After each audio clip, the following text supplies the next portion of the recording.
Fires and Magic, Chapter 28, The Mayor Who Cried Human. Oh, God, no. Oh, please tell me I don't have to sit through all of Lyra's human shit. This one is a two-parter. I could just do those two chapters together, just leave this alone. 25 days remain. Dum-dum! The reign of night was nearly at an end, and the dawn of morning was set to begin. As the sun steadily rose, chasing away the moon and its stars, a few of Ponyville's inhabitants were preparing to start their day, some more willing than others. Twilight stepped out of her home, humming a blissful tune, and Peter lazily followed, yawning with each step he took. Pausing momentarily, she checked her knapsack and simply nodded once, certain everything was within. Peter stopped in his tracks as well. While his involuntary reaction, his sleep was re-established his grip over the stallion, despite him managing to maintain a standing position on all fours. The soft set of snores escaped from the unicorn. Twilight's ears perked at the sound, prompting the mare to shake her head disapprovingly and let out an exasperated groan. Pierre always made the simple task of waking him up a complete chore. Now he seemed to want to perfect the art of sleep standing. Huffing, Twilight focused her energy into her horn and materialized a glass of water out of thin air. She would not stand for it this morning. The glass teared over, pouring its cold contents over the stallion's head. Pierre sprung to life with a yelp, leaping 30-foot hoof lengths in the air in surprise. But the shock quickly wore off, leaving a helpless stallion to sigh desolately as he landed back on the ground. Twilight hopped back in startlement, and a number of ponies on the street glanced up at him curiously. But no pony seemed overly surprised, other than Pierre himself, of course. With weekly attacks by Ursa miners, ravening dragons, chaotic elder gods, bears brides, and the walking Brandon known as Pinkie Pie, nothing seemed to face the pedestrians these days.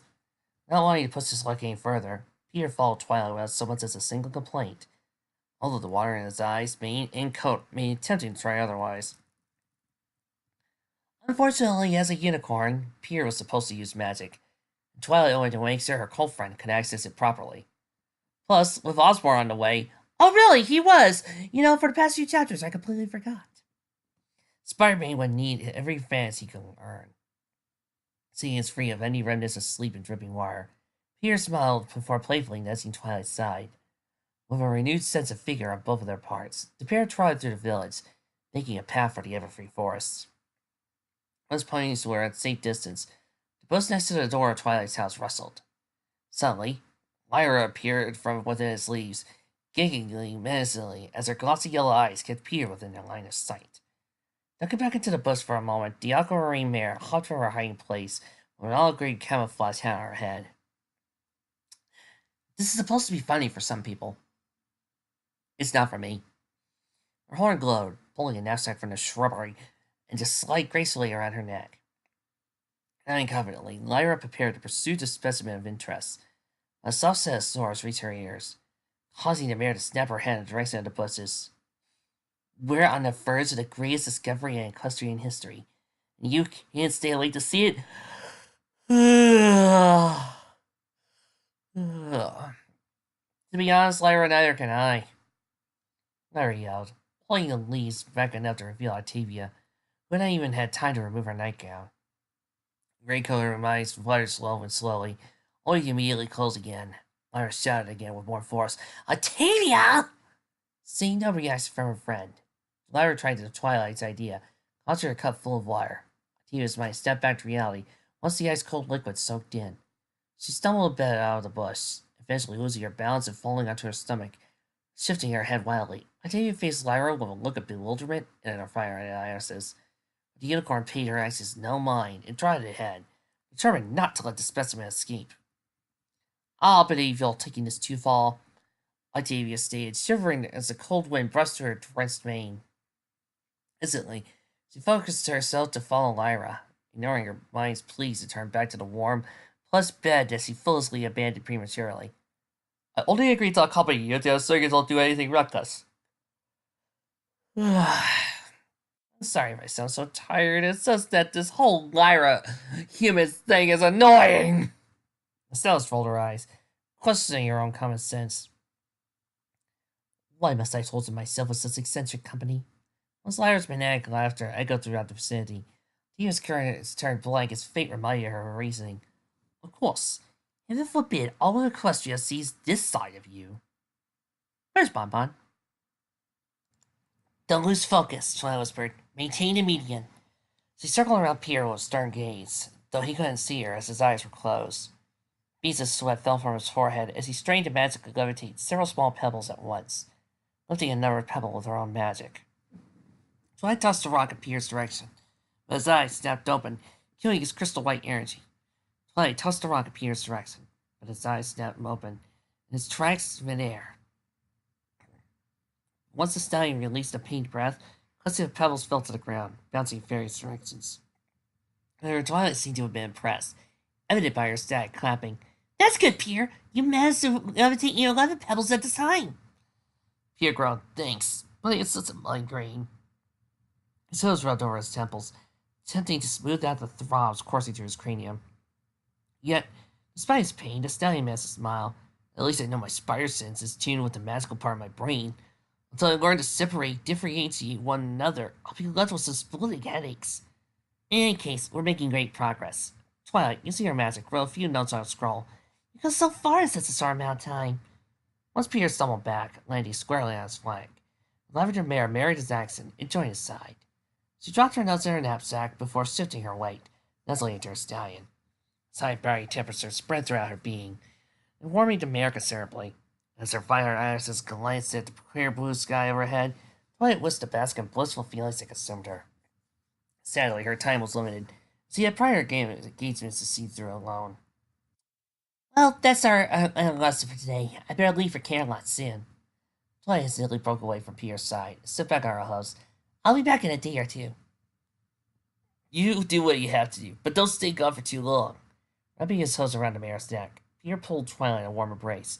I'll see you when you get back. Don't forget your sparring match with Rainbow Dash, she cooed, returning her lover's affection to the greatest of her ability. After a few moments, Twilight leaned forward, pressing her lips against the stallion's. As much as she was most savory to taste, the mare broke away, attempting to ignore how hot her cheeks had become. Yet her smile remained firmly intact. Please be safe, okay? Love you. In this town, easy as pie, Pierre said, unable to hide the crimson blush that stained his cheeks. And I love you too. With that said, Twilight placed her hoof over her chest before disappearing from sight in a violent burst of light. Sighing, Pierre prepared to make his exit as well, but he paused, taking a moment to scan his surroundings. As he was starting alone, the stallion stared at his horn and bit his lip. I guess I'm time. Better see how good my teleportation is right now. He chuckled nervously. Last time I tried, I ended up falling in the lake. Let's hope my aim's better this time.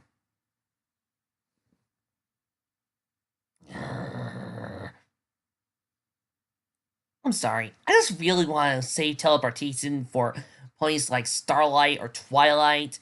You know, for the higher level unicorns. The only reason why they got away with it on It's a Dangerous Business was because it was actually her trying to teach them. Inhaling deeply, Pierre closed his eyes to channel all his concentration into his horn. However, high above, unbeknownst to the stallion, Lyra stood perched on a tree branch with an evil grin, like a hawk stalking its prey. A large net in her host, the unicorn knew now was the opportune time to strike. Octavia was not as confident as she clutched to the tree with all her might, trying her best not to panic due to the perilous height she was sat at. Raising a knife high over her head, Lyra leaned over the branch, preparing for a grandiose leap of faith. It would be so easy! Ha ha ha! Lyra laughed, eyes widening. Must you try such a dangerous stunt? Octavia's grip on the tree tightened, to the point where her hose began to embed in the bark. Let's be rational, Lyra. Why am I walking with her? If you fall from this height, you must cross the pole stallion. Why am I here? What am I doing here? I have no point in being here. Sadly, her pleas of rationality fell on deaf ears. Lyra sprang from the tree, diving from the sky with the intent of a heat-seeking missile.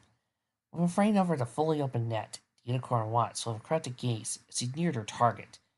Pierre, blissfully unaware of the fellow situation, remained still, locked deep in his concentration, but his spider sense suddenly erupted, setting his thoughts ablaze. Sword sword, firing a burst of clear energy. Nothing happened to Pier, but Lyra and her net disappeared in a flash before it could contact with Stallion. Pier snored. Stupid spider sense. Must have accidentally triggered it. Shaking his head, Pier brought his hoof over his eyes and waited for the pulsating throbs coursing through his skull to cease. I better be careful if it keeps slipping up like that. I just might sort out my spider sense. How much would that suck? Once his pain subsided, he shrugged his shoulders and proceeded to draw away through the forest. I've got plenty of time to work on my nightcrawler technique. I better go find skills before she kills me. I'm seeing a pattern forming in my head, and it's hurting my skull. Meanwhile, a few hundred years away, Lyra appeared out of thin air in a flash of light, but she had no time to react as her body plummeted into the air-free lake. The impact of her dive creating a splash quite a few feet high. Eventually, the mare rose from the water, the front portion of her body bruised from the impact. She was more annoyed with the result, evident by the look of exasperation evident in her yellow eyes. However, her net made the swim shore back difficult. Under some circumstances, this humiliating result would have been enough for most ponies to admit defeat, but that was far from the case for one Lyra Heartstrings, who refused to yield such a minor inconvenience. With her hoof raised defiantly, the mare spat out a huffle of lake water, roared to the heavens. This is only the beginning! Oh god, no. Performing a series of backflips before stopping to throw a spin kick, Rainbow Dash paused to tighten the straps of her white karate again. The barn at Sleep Up Lakers proved to be a suitable training ground, with plenty of room to give Rainbow Dash maneuverability, a seclusion to help Pier perform, without the fear of prying eyes seeing his abilities. With the safety net spread, Trixie watched her athletic friends perform their usual series of stretches and warm-ups. Pier, wearing a gi exactly the same as Rainbow's, lay flat on his back, pulling his leg over his chest until it touched his ear.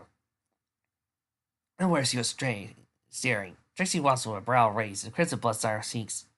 No pony should be that flexible. With your half over her mouth, Unicorn cleared her throat, desperate to ignore the images entering her head. So, Parker, you said Twilight Sparkle will be gone for a couple of days? For a day or two, yeah.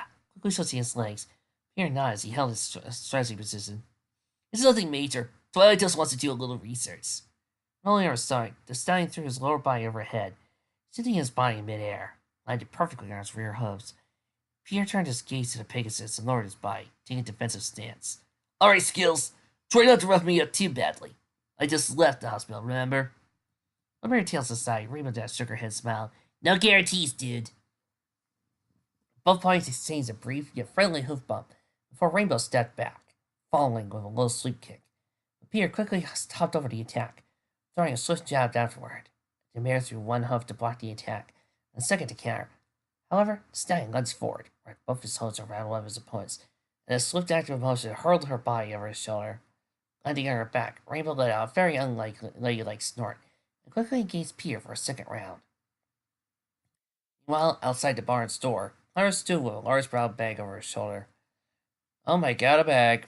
Her hoof trapped eagerly against the ground, anticipating what was going to happen in a few moments. After his sparring match with Rainbow Dash, Pierre would be exhausted, unable to put forth any resistance. Lyra could easily slip in, throw her target in a bag, and teleport to a safe locale, able to perform a harmless yet enlightening interrogation. It was crucially simple, but the Aquamarine mare could not argue with his certicum effectiveness. Lyra shuddered, smiling. A creature so magnificent, it needs the possibilities. Octavia, where the hell is Boyborn? Keeping a safe distance, watched from the bushes made certain to keep herself concealed. Lyle, this is preposterous, she yelled in a subtle voice. Maybe please go home before you hurt yourself. Are Lyra and Bonbon just having a spat or something? Inside, Pierre paused, furrowing his brow at the sounds coming outside. But oblivious Rainbow Dash took advantage of the distracted state of her mind and slid her body beneath his hooves. Before he could hope to react, the Pegasus, with a strong grip on her opponent's neck and shoulder, skidded across the ground, threw Pierre as hard as she could. Stunned, and without his web sewers, the stallion couldn't stop its involuntary flight. He crashed to the barn's large door, knocking off its hinges. Quiet! Lyra, in her excitement, was not raised on the carry stretches board. I have enough thirds of a breakthrough! Raising her hose high in the air, the unicorn can be tracked back to her door. Laughed madly. I will be the one to reestablish the lost link between you and the pony! Me, Lyra Hart! Unfortunately, before Lyra could finish her victory monologue, he was unceremoniously flattened by the crimson door. Octavia instinctively ducked to the bushes, peeking through what little opening the shrubbery provided. You know, in any other circumstance, this should be hilarious, but it's not. It isn't, because I'm still reminded that we still got problems. We still got some big problems over here. This is the epitome of filler. Pierre, flat on his back, let out a pained moan, unaware that the mare buried and concealed underneath the door. Impetus flew outside to survey the damage. Trixie slowly followed, unable only to raise a brow at the spectacle. Rubbing his so far his aching skull, Pierre looked himself on an upright sitting position. As he glanced around, analyzing his surroundings, the stallion frowned. His confusing apparent. I swear I heard someone. Before he could dive further into the subject, Rainbow Dash extended her hoof, breaking her friend's train of thought. Shrugging, Pierre took the noise from earlier as a figment of his imagination, paying it no further mind. He accepted Rainbow's gesture, allowing the mare to pull him to the ground. Pierre hastily disrobed his gi, tossing it at the confines of his backpack. Let us stay in chat, ladies, but I had to hurry back to the village.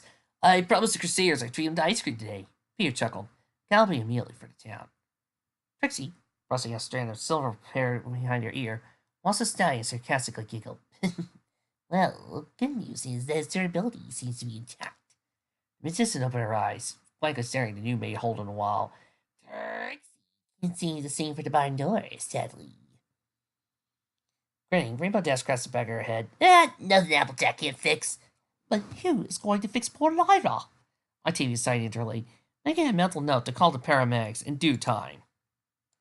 Bolts of pain coursed through her body, but Lyra remained vigilant, despite having a cast placed around her neck.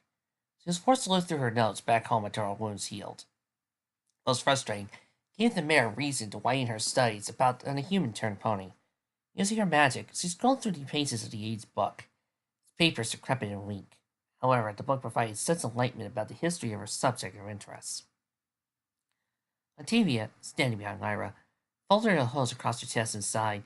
Almost asked Lyra, why are you so determined to find a human? Once the unicorn raised a brown response, the seller shook her head, knowing the question was quite redundant. She waited several moments, trying to find the best way to specify the question in her mind. I mean, you've been more determined than usual. Why is that? Lyra reached over the table, retrieving pictures of Spider-Man and Player Pony Parker. She handed them over to her friend. I told you before, he is human, she stated in a matter-of-fact tone. However, she slid her seat over, allowing Octavia to see the page she was currently reading. But Pierre is not just an ordinary human. No way. He is special, like, very special. He was special back then, too. Lyra tapped the book furiously, making certain that she had Octavia's attention. This book is about him. Everything we want to know about Pierre Parker is here. Wait, Octavia murmured, struggling to keep up with her friend's clicking speech pattern. You said he is special. Didn't you say he was? Her brow furrowed. What are you referring to?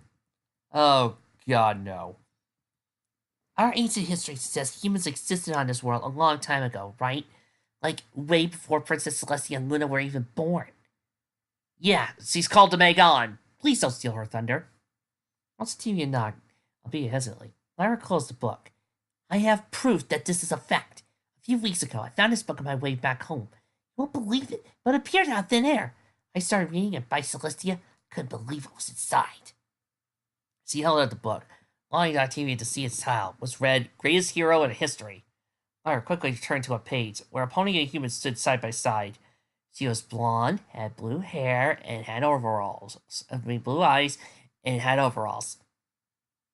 However, both beings bore striking resemblance to each other, each sharing the same colored hazel eyes with brown hair and mane, light skin or coat tone. There was a human who saved the world like countless more times, even managing to do the same for the universe on more than one occasion. Lyra turned the page once more, revealing the most important picture of them all.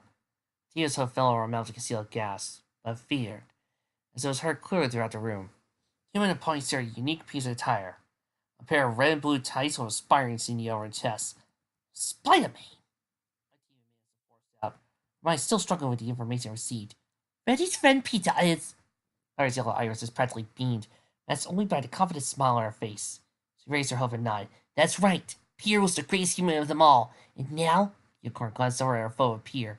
Smiled weakly as Twilight, Fluttershy, Rainbow Dash, Rarity, Pinkie Pie, and Applejack hugged him with the greatest of care. Pier's going to become the greatest pony, too! No, I'm not certain if that makes sense true or not. Artemia raised a hoof, preventing the unicorn from protesting. However, on a small side, she politely took the book from the table and placed it over her friend's lap. It was easy with her usual upright sitting position. Artemia followed by placing two photos in one book. One Pierre, one other Spider-Man in a book as well. Smiled, patting to cover the book gently. However, instead of being brass, why not just go to him with the information you have? You could learn so much more with a rational mindset. I even accompany you.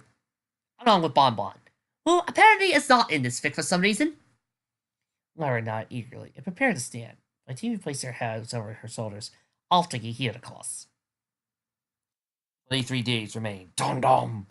Within the halls of the Crystal Castle, Pierre tilted his head to the side of Princess Celestia's request. You want me to go to the Crystal Empire? Yes, the sun god nodded, but not before her horn began to glow with magical energy. A small image appeared inside the orb, specifically a black mist that enveloped everything, and a pair of crimson irises that glared on the outside of the world. Before long, the orb disappeared, prompting Celestia to seek her head. Remnants of a dark entity named Sombra have appeared in the ruins on the verge of the Crystal Empire. I want you and Shining Armor to seal away the remains before it can fully regenerate. May I ask this of you? Pierre nodded. Sure thing. I haven't had a chance to throw down with a baddie in a while. Pierre replied without a hint of hesitation in his voice, earning a smile from the princess. He paused to scratch the side of his chin. If I may ask, why did you summon me and not the girls? I mean, I'm honored big time. So I'm surprised you asked me instead of Twilight. Well, for one thing, Twilight's not a guy, and two, Twilight's not the Gary Stu OC that's in this fic, now is he? Twilight's identity is also a great secret from Star Swirl. It's very important he focuses down more than anything else. So right now, the magical mystery cure is taking place. We, of course, had to rewrite Discord's redemption. Big missed opportunity here. Big one. This could have served as a good excuse to get Pierre his powers back, develop his relationship with Twilight, and even added more to what happened during the episode. But no, I guess we're just gonna have to watch Peter Parker become the hero of the kingdom. Fair enough. No, it isn't. Peter watched over his backpack. Was he pulling his heroic attire from his confines? Scouting screamed confidently. When do I leave? Immediately. I'll send an escort for you to see you to the nearest train station. Provide you with the documents regarding everything you'll need to know about Sombra, as well as the coordinates to Shining Armor's location. Please note, in Shining Armor, Cadus gets fucked over. Removing her from her shoulder, the princess took a step back, bowed her head out of respect. Please be careful. May the Force be with you. Okay, it says may the stars bring you back safely, but I had to. And you know what gets me? Mikey keeps talking about how his episodes require 6,000 words to 4,000 words to be, up to 22 minutes. This is only 3,000 words. That whole thing felt like a small episode with the proper comedy bits. 22 minutes. Yeah. Bullshit.